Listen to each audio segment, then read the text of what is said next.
नमस्कार। मैं संध्या सिंह आपके सामने एक बार फिर से हाजिर हुई हूँ। मैं hypnotherapy, clinical hypnotherapist, past life therapy, क्रिया योग की प्रैक्टिशनर हूँ और साथ के साथ मैं एस्ट्रोलॉजर हूँ। जी हाँ, पामिस्ट्री मेरा बहुत फेवरेट सब्जेक्ट है एस्ट्रोलॉजी में से। तो आज का जो मेरा विषय है, मेरे जो ये आपने सारे डोमेन्स देखे उसमें से, हाँ ये बताना भूल गई, मैं नेचुरोपैथी हूँ। तो सारे डोमेन्स में से मैं आज आपको हिप्नोथेरेपी के बारे में बात करने आई हूँ। मैंने हिप्नोथेरेपी की जो प्रैक्टिस है वो साइकियाट्रिक पेशेंट्स के साथ किया, यानी मनोरोगियों के साथ।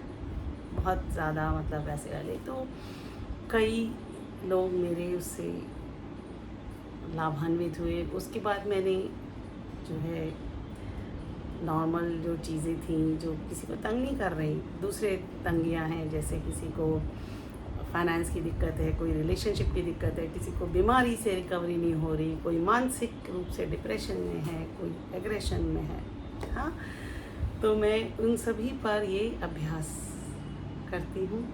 जी हाँ, ये अभ्यास ही है, क्योंकि हर एक सेशन, हर एक पेशेंट मुझे कुछ नया अनुभव दे कर जाता है। तो आज का मेरा विषय है हिप्नोथेरेपी यानी सम्मोहन चिकित्सा। तो सबसे पहले तो बहुत सारे लोग डर जाते हैं कि सम्मोहन चिकित्सा मतलब कोई इंसान हमारे से वो काम कराएगा जो हम नहीं करना चाहते। जी नहीं, ये बिल्कुल गलत है आपका सोचना। आपसे कोई भी ऐसा काम नहीं करवाया जाता कि आप जो नहीं चाहते थे आपने कुछ भी कर दिया, ऐसा कुछ नहीं है। वो तो देखिए, हिप्नोथेरेपी में आपके अंदर जो आप कॉन्शियस, हमारा जो ब्रेन है, कॉन्शियस माइंड है, सब कॉन्शियस है, अनकॉन्शियस है, इनके बीच में एक रिदम आती है, उसमें करते हैं। तो उस रिदम से क्या होता है कि हम अपनी लाइफ में समझ पाते हैं, कहीं ना कहीं ये आध्यात्मिक रूप से भी इफ़ेक्टिव है। जी हाँ, उसके बारे में फिर कभी चर्चा करेंगे, नहीं तो विषय तो इतना लंबा है कि 2-4 घंटे की वीडियो भी छोटी पड़ जाएगी। तो हिप्नोथेरेपी में हमारा एक कॉन्शियस माइंड होता है। कॉन्शियस माइंड क्या है? मैं आपसे बात कर रही हूँ, खाना खा रही हूँ, ये सब कॉन्शियस है। जो सब कॉन्शियस माइंड है उससे अंदर है, डीप में है। मैं आपसे बात कर रही हूँ, मेरे अंदर कुछ चल रहा है, और एक अनकॉन्शियस माइंड है। जी हाँ, अनकॉन्शियस माइंड हमें नहीं पता चलता, लेकिन हमारी लाइफ में बहुत ज़्यादा कंट्रोल रखता है, जिसके बारे में हम लोग बहुत मुश्किल से जानते हैं। तो हिप्नोथेरेपी में जब ट्रांस में जाते हैं, आपके ब्रेन को, कॉन्शियस माइंड को बिल्कुल रिलैक्स कर दिया जाता है। आप रिलैक्स कर भी लेते हैं, जी हाँ, सेल्फ हिप्नोसिस से आप कर भी सकते हैं। उसके बाद हम सबकॉन्शियस की तरफ बढ़ते हैं, फिर अनकॉन्शियस माइंड की तरफ। जी हाँ, बहुत सारे लोग ऐसा समझते हैं कि जो अनकॉन्शियस माइंड है वो सब कुछ ऐसा जैसे डेस्टिनी होती है ना, कि भाई ये तो एस्ट्रोलॉजी में भी बहुत, ये तो भाई होना ही है, हाँ, या ये ऐसा ही मतलब मेरी किस्मत में लिखा हुआ है।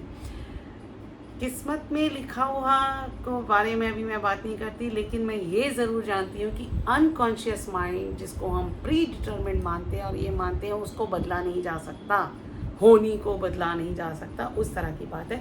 ऐसा कुछ नहीं है।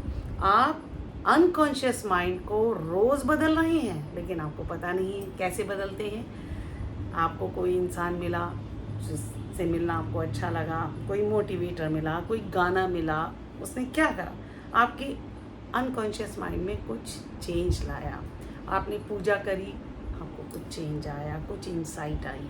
रोज़ बरोज़ जो अनकॉन्शियस माइंड है, कुछ अच्छा हुआ वो भी स्टोर में आ गया, उससे रिलेटेड जो फीलिंग्स थी वो अंदर आ गई, और लेकिन आप जो कनेक्शंस हैं वो भूल गए कि क्या हुआ था और कैसे हुआ था।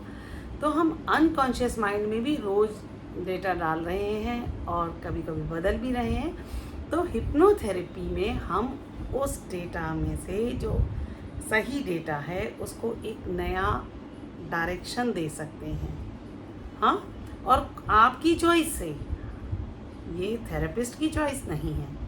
तो क्यों ना हम हिप्नोथेरेपी को जान के कॉन्शियस तरीके से अपने, जैसे आप सोचिए, आप कोई भी ऐड देखते हैं, वो आपको मोटिवेट कर देता है कि आप ये चीज़ खरीदें, इसके बिना तो आपकी ज़िंदगी बेकार है।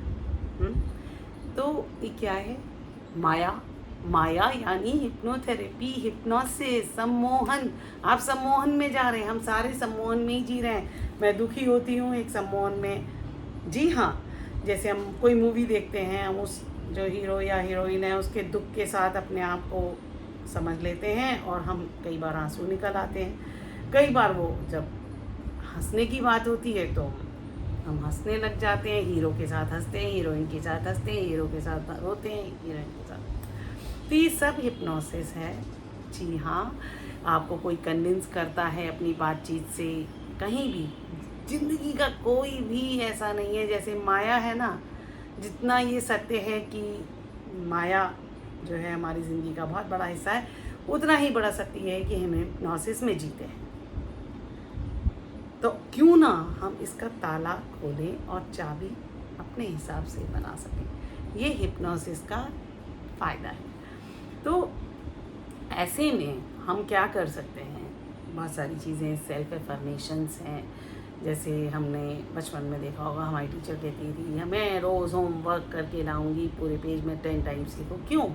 क्योंकि हमारे सबकॉन्शियस में वो चीज़ वो इम्बाइब करना चाहती थी। तो उसी तरीके से हिप्नोथेरेपी, हिप्नोसिस, हैंड राइटिंग, ये सब काम करती है। इवन आपको बता दूं, जो हम पूजा भी करते हैं वो भी उसी तरीके से सबकॉन्शियस को बदलना, उसको समझना, उसका काम करती है।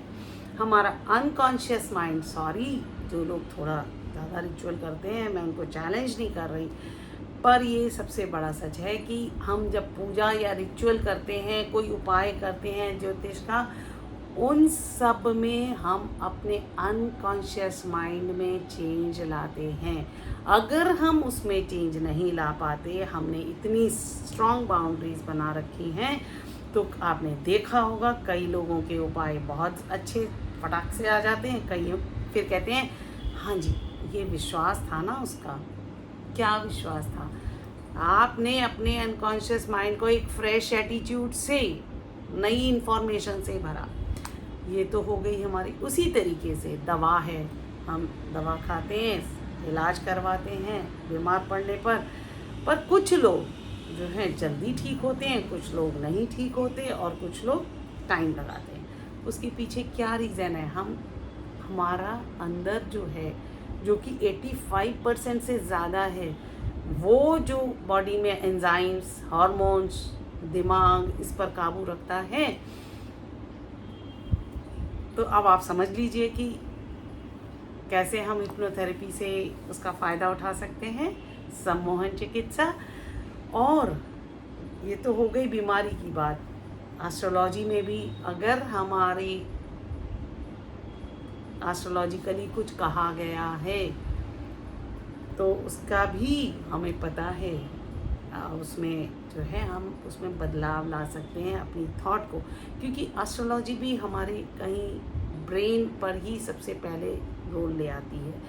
तो उसको कर सकते हैं। और अगर हम रिलैक्स होकर बैठ जाएं और आंख बंद करके कोई भी उपाय, शिव जी को जल चढ़ाना है, सूर्य को जल चढ़ाना है, कुछ भी उपाय अगर हम मन में कर लेते हैं, सोचते हैं आँख बंद करके कि हमने सूर्य को जल चढ़ाया, ये मंत्र पढ़ा, यकीन मानिए वो आपके एक्चुअल में जल चढ़ाने से ज़्यादा इफ़ेक्टिव होगा, क्योंकि वो आपके मन पर काम कर रहा है। जी हाँ, हो सकता है आप सूर्य को जल चढ़ाने जा रहे हैं लेकिन दिमाग में कुछ और चल रहा है, तो वो कम इफ़ेक्टिव होगा, उसमें टाइम लगेगा। जिस तरह से बातचीत करके कोई चीज़ सुलटाने में और उसमें टाइम लग जाता है, अगर हम सबकॉन्शियस से डील करते हैं तो फास्ट हो जाता है, चाहे वो साइकोलॉजिस्ट के जैसे या कैसे भी। तो अगर हम सोच में वो चीज़ करते हैं, उसी तरीके से आपको रोज़मर्रा की बात बताती हूँ। मेरी सोच में तो किसी के प्रति घृणा और द्वेष भरा हुआ है, लेकिन सामने से मैं उसके सामने बिल्कुल बहुत अच्छा बिहेव कर रही हूँ। उसका सबकॉन्शियस वो पकड़ रहा है जो मेरे अंदर है। उसका सबकॉन्शियस, सब एनर्जीज ऐसे रहती हैं, जिस जगह एनर्जी पर आप हैं उसी एनर्जी पर वो रहेगा। और फिर आप कहेंगे मैंने तो इसके साथ इतना अच्छा किया, लेकिन उसका तो दिमाग ही सीधा नहीं होता, वो तो फिर भी मुझसे नफरत करता है। मैंने देखी, गिन के बैठे होते रहो। तो ये फ़र्क होता है यहाँ। जब हम सोच में कोई चीज़ सही कर लेते हैं तो ज़्यादा इफ़ेक्टिव है, बहुत जल्दी इफ़ेक्टिव है। कोई भी काम, जैसे अगर हम कोई नई चीज़ सीख रहे हैं, अगर हम अपनी सोच में रिहर्सल करते हैं, कोई आसन है, कुछ भी, तो कोई भी एक्टिविटी लाइफ की, तो हम बेटर परफॉर्म कर पाते हैं। एंग्जाइटी है, उसको हम सोच में सही कर लेते हैं तो हम बेटर तरीके से डील कर पाते हैं। और आप दर्द को भी इस तरह से हील कर सकते हैं, स्ट्रेस को डील कर सकते हैं, बहुत सारी चीज़ें। सोच जो है यहाँ पर बड़ा काम करती है, सब वैसे भी करती है, लेकिन जब आप हिप्नोथेरेपी से उस सोच पर काम करते हैं तो आप अपनी ज़िंदगी का एक बहुत बड़ा हिस्सा एक्सप्लोर कर लेते हैं, सही कर लेते हैं। तो हिप्नोथेरेपी करिए, सीखिए। मेरी भी क्लासेस लगती हैं, मैं भी सेशन देती हूँ। तो आप क्यों ना इसको करें, अपनी ज़िंदगी को बेहतर बनाएं और जुड़े रहिए मेरे वीडियोस के साथ।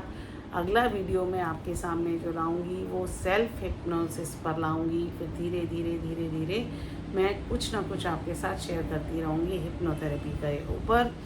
और बाकी सब्जेक्ट्स तो आपके सामने आते ही रहते हैं, वो भी आएंगे। तो आज्ञा दीजिए, नमस्कार।